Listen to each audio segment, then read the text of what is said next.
Welcome to the Total Virus Safety video series on virus risk mitigation strategies for monoclonal antibody processing.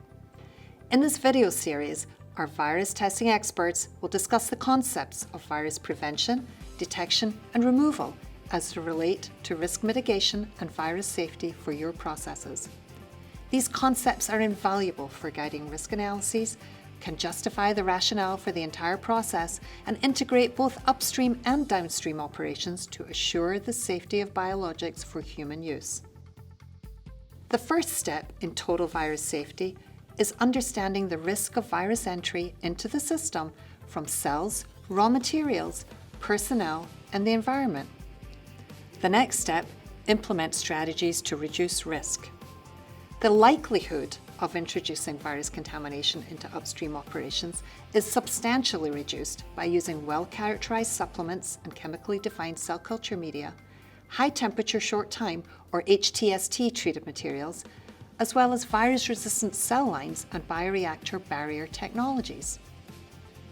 Downstream processes can integrate chromatography operations for purification of the molecule with steps dedicated to virus removal and inactivation, including virus filtration and low pH exposure, or solvent and/or detergent treatment. Most importantly, downstream processes should include operations that reduce levels of infectious virus using a variety of mechanisms. For example, size-based removal as well as removal by charge interaction or binding affinity. As you well know, regulatory agencies recommend comprehensive testing for virus detection in cell banks and raw materials used in production, as well as in-process intermediates. Many compendial virus tests have limited sensitivity, but are capable of identifying broad classes of virus. These tests are now complemented by the recent introduction of molecular methods offering greater sensitivity and specificity for virus identification. There are many different regulatory guidance documents describing virus clearance evaluations. There are also differences in regulatory expectations dependent on geography, molecule type, and the clinical development stage. The goal of all of this is to provide a framework for manufacturers to design studies that demonstrate downstream operations are capable of reducing levels of virus with different physicochemical characteristics.